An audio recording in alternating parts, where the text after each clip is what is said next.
దేవుడి నామకే మహిమ కలుగును గాక. దేవుడు మనతో ఒక మాట మనం చదువుకుందాము. 2వ దినవృత్తాల గ్రంథము మనం ఒకసారి మాట చదువుకున్న మరొకసారి ఎందుకు దేవుడు మన మాటను 6వ అధ్యాయము 14వ వచనంలో ఒక మంచి మాట ఉన్నది, మనం చదువుకున్నాము. యెహోవా ఇశ్రాయేలు దేవా, పూర్ణ హృదయముగా నిన్ను అనుసరించి నీ భక్తులకును నిబంధన నెరవేర్చుట కృప చూపుట నీ వంటి దేవుడు ఆకాశమందే గాని భూమి అందే గాని లేడు. దేవుని ప్రియులారా, ఆయన ఎలాంటి వాడు? యేసు ప్రభు అంటే ఇశ్రాయేలు దేవా, పూర్ణ హృదయముతో నిన్ను అనుసరించితే, ఎవరైనా గాని పూర్ణ హృదయముతో దేవుని అనుసరించితే అలాంటి దేవుడు ఇంకెక్కడ లేడు అని ఆయన చెప్తాడు. ఎందుకంటే ఆయన చేసే కార్యాలు కానీ నీ జీవితంలో ఆయన నీ జీవితంలో ఏం చేయాలన్నా కానీ నువ్వు పూర్ణ హృదయంతో ఆయనకు అద్దటకు వస్తే ఆయన చెప్పే మాట ఏంటంటే, అలాంటి దేవుడు ఎవరు లేరు, ఆయన తప్ప ఏ దేవుడు లేడు అని ఆయన చెప్తున్నాడు. దేవుని ప్రియులారా, ఎందువలన ఈ మాట చెప్తున్నాడు ఆయన అంటే, ఆశ్చర్యమైన కార్యాలు ఆయన చేయగలిగిన వాడు, ఆయన తప్ప ఏ దేవుడు లేడని ఆ యొక్క రాజు చెప్తున్నాడు. దేవుడు ఇదేనా అంటే, మన సమూయేలు గ్రంథంలో కూడా ఒకసారి చూస్తే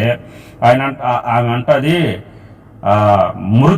సజీవులుగాను మృతులుగాను చేయువాడు యెహోవాయే, పాతాళానికి పంపు అందులో నుండి రప్పించువాడు యెహోవానే. సమూయేలు మొదటి గ్రంథము 2వ అధ్యాయంలో 6వ వచనంలో మాట రాయబడింది. దేవుని ప్రియులారా, మనసులను ఎలాగంట సజీవులుగా చేయగలిగిన వాడు ఆయనే. ఎందుకంటే లాజరు చనిపోయినవాడు, ఆయన చనిపోయిన వాడిని ఏం చేశాడంటే, లాజరు బయటికి రంటే మృతులో నుంచి బయటికి తీసినవాడు. యేసు ప్రభు కూడా సజీవుడైన దేవుడు, ఎందుకంటే మృతుల నుంచి ఆయన సజీవుడైన దేవుడు. అందుకనే ఆయన యుగములకున్న సజీవుడే, సర్వశక్తి కలిగిన దేవుడే. అందుకు దేవుడు అంటున్నాడు, ఆమె చెప్తున్న మాట ఏంటంటే, జనులకు సజీవులుగా మృతులుగా చేయగలిగిన వాడు యెహోవాయే, పాతాళమునకు పంపు అందులో నుండి రప్పించువాడు ఆయనే. యెహోవా దరిద్రులను ఐశ్వర్యమును కలుగు చేసేవాడును, కుంగి చేసిన వాడును లేవలెత్తువాడును ఆయనే. దేవుని ప్రియులారా, ఎవరైతే కుంగుంటారో, కుంగిపోయి ఉంటారో, బాధల్లో కానీ, సమస్యలే కానీ, కష్టాల్లో కానీ, కన్నీళ్ళే కానీ ఎవరైతే కుంగిపోయి ఉంటారో వాళ్ళను పైకి లేవలెత్తేవాడు ఆయనేనంట. దేవుని ప్రియులారా, ఎందుకంటే ఎవరైనా సరే, ఏ మనిషినైనా సరే, ఈరోజు చూడండి, మనం చూసేవారు ఇంతకుముందు వీళ్ళు గట్టిబులరా, మంచి ఆస్తిపరులు అనేవాళ్ళు అలాగే ఉన్నారు. ఈరోజు ఏమి లేకుండా ఉండాలని వాళ్ళు గట్టిబులుగా చేసేవాడు ఆయనే, దేవుడే. దేవుని ప్రియులారా, ఈరోజు ఉన్నవారు లేనట్టు, లేనివారు ఉన్నట్టుగా చేసేవాడు ఆయనే. అందుకనే చెప్తున్న మాట ఏంటంటే, పాతాళానికి పంపించేవాడు ఆయనే, అందులోంచి లాక్కొని తీసుకొని వచ్చి పరలోకానికి చేర్చేవాడు ఆయనే. అందుకని దేవుని ప్రియులారా, ఆలోచన చేసి ఎవరు ఇలాంటి మనిషి, ఎవరు ఇలాంటి దేవుడు, ఎవరు అని ప్రతి మనిషి ఆలోచన చేసుకోవాలని వాక్యము మనకు బోధిస్తున్నారు. దేవుని ప్రియులారా, దేవుడు మాట్లాడుతున్న మాట ఏంటంటే, దేవుడు ఏదైనా చేయగలిగిన వాడు, ఆయన పరలోకంలో గొప్పవాడు. ఎందుకంటే శృతి గానములు అక్కడ చేస్తున్నారు, దేవతలు అక్కడ ఆరాధన చేస్తున్నారు. మనుషులు కూడా ఆయన్ని చేసిన వారు కూడా ఆరాధన చేయాలని ఆయన ఆశపడుతున్నాడు. ఆదాము అవ్వను చేసినప్పుడు ఆయన వచ్చి నన్ను ఆరాధన చేయండి, నన్ను పూజించండి అని ఏం చెప్పాల. ఆయన మనుషులతో సావాసం కలిగి జీవించాలనేదే ఆయన కోరిక. పాపము నుంచి విడుదల చేసి మనుషులను మంచిగా బ్రతికింపాలనేదే ఆయన కోరిక. దేవుని ప్రియులారా, ఆదాము కాడి నుంచి కోరుకునేది దేవుడు ఏం కోరుకున్నాడు? దేవుని ప్రియులారా, ఒక మనిషి కాడ ఆయన కోరుకునేది ఏంటంటే మంచిగా ఉండటమే కోరుకున్నాడు. కానీ అతడు ఏం చేశాడు? మంచిగా ఉండకుండా, చెప్పిన మాట వినకుండా, ఆజ్ఞ అతిక్రమించి చేయకూడని పనులు చేసుకుంటూ అతడు పాపముకు వెళ్ళిపోతుకుంటూ వచ్చాడు. దేవుని ప్రియులారా, దేవుడు ఈ రోజు కూడా నీతో సెలవిస్తున్నది ఏంటంటే, దేవుడు మనకు ఏం చెప్తున్నాడు, ఇందువలన మనం ఏం చేస్తున్నాము, మన యొక్క ప్రవర్తన ఎలాగున్నదో మనం ఒకసారి మనం తెలుసుకొని, మనం ఈ ప్రవర్తనలో ఉన్నాం మంచిది కాదని మనం ఎప్పుడైతే విడుదల పొందుతామో, ఎప్పుడైతే మనం ఆ యొక్క పరిస్థితి నుంచి విడుదల పొందుతామో, దేవుడు అంటున్నాడు, నేను సర్వశక్తి కలిగిన దేవుడిని, నిన్ను ఉన్నతమైన స్థితిలో తీసుకొని వస్తాను. దేవుడు ఆయన చెప్తున్న మాట ఏంటంటే, పాతాళంలోనే ఆయన లేపేవాడు ఆయనేనంట, సజీవులుగా చేసేవాడు ఆయన అంట. జనులను ఏమంటాడు?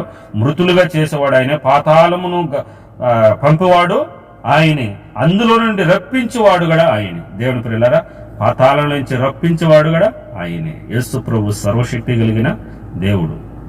అందుకనే దేవుడు ఆయన మాట మనం విని శక్తిని పొందుకొని దేవుడు వాక్యమును మనం వినాలి. ఎందుకంటే మనము యేసు ప్రభు ఎవరో మనం తెలుసుకుంటే, ఆయన ఇష్టానుసారమైనది ఏందో మనం తెలుసుకుంటే, ఆయన చిత్తాన ప్రకారము మనం నడుచుకుంటాం. ఏ కులం లేదు, ఏ భేదం లేదు, అందరికీ దేవుడు ఒక్కడే, అందరి సృష్టికర్త ఒక్కడే, ఆయనే ప్రభు అయిన యేసుక్రీస్తు తప్ప ఎవరు ఏ దేవుడు లేడు. ఎందుకంటే ఆమె మనం చదువుతున్నాం కదా, ఏ దేవుడు లేడు. మనం చదువుకున్న దినవృత్తాల గ్రంథంలో ఏ దేవుడు లేడు, ఆయన తప్ప ఎవరు లేరు, ఆయన తప్ప ఏ దేవుడు లేరు. మనం అనుకున్న వారు ఒకళ్ళు ఉండొచ్చు, ఉండకపోవచ్చేమో, కానీ ఆయన మాత్రం ఉన్నవాడు అనువాడనని మోసేకు బయలుపరుచుకున్నాడు. దేవుని పిల్లలు ఉన్నాను అని ఆయన ప్రజలకు పరుచుకున్నాడు. ఈ రోజు కూడా చాలా మందికి నేను ఉన్నవాడైతే నాకు కనిపించి అంటే కనిపించేవాడే కూడా ఆయన ఉన్నాడు.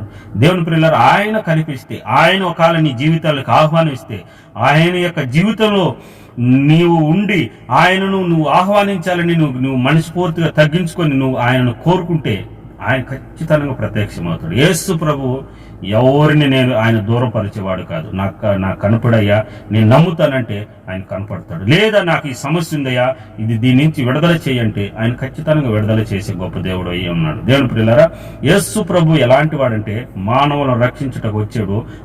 ఆయనను కనుపరుచుకునేవాడు, ఆయన ఉన్నవాడు అని నిరూపించుకునేవాడు, ఆయన సజీవుడు, సర్వశక్తి కలిగిన దేవుడు, ఆయన ఎవరికి దూరంగా ఉన్నవాడు కాదు. దేవుని ప్రియులారా, అందరికీ సమీపంగా ఉన్నాడు. తడుములాడు కనుక్కుంటే, అందుకే మనం చూస్తే అపోస్తల కార్యాలు తడుములాడు కనుక్కుంటే 17:28 మనం చూస్తే తడుములాడు కనుక్కుంటారేమో, మనుషులకు దగ్గరగా ఉన్నాడంట. ఆయన ఎక్కడో దూరంగా ఆకాశాన్ని మహా ఆకాశాల్లో లేడు, దగ్గరగా ఉన్నాడు. కనుక్కొని ఎవరైతే కనుక్కుంటారు, నన్ను సృష్టించిన వాడు ఎవరు, అసలు దేవుడైన వాడు ఉన్నాడా, ఏ దేవుడు నిజమైన దేవుడు అని కనుక్కుంటారేమో జనాలని, దగ్గరగా ఉన్నాడు.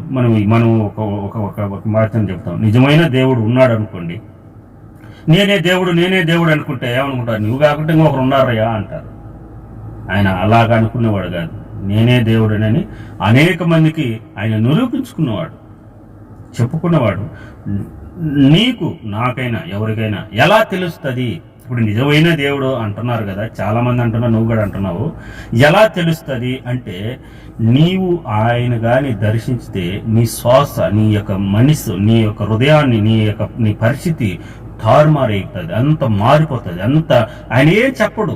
యేసు ప్రభు ఎవరిని దర్శించినా ఏం చెప్పడు, ఆటోమేటిక్గా మనం మారిపోతుంది. ఎందువలనంటే ఆయన సృష్టికర్తను కాడికి మనం వచ్చినప్పుడు మనం ఏమి చేయాల్సిన పని లేదండి. దేవుని ప్రియులారా, అది ఆటోమేటిక్గా మారిపోతుంది. మన జీవితమే మారిపోతుంది, మన ప్రవర్తనే మారిపోతుంది.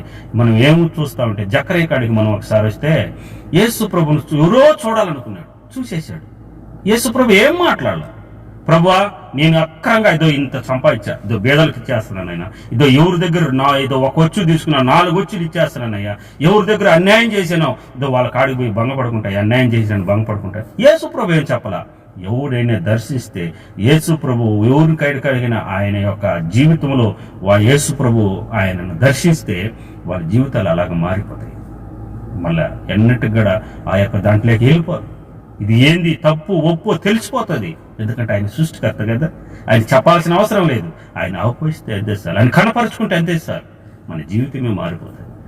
మంచిది మాటలు దేవుడు మిమ్మల్ని, మీ కుటుంబాలను దేవుడు దీవించి ఆశీర్వదించును గాక. దేవుడు మహాకృప మీ అందరికీ తోడై ఉండును గాక. ఆమేన్.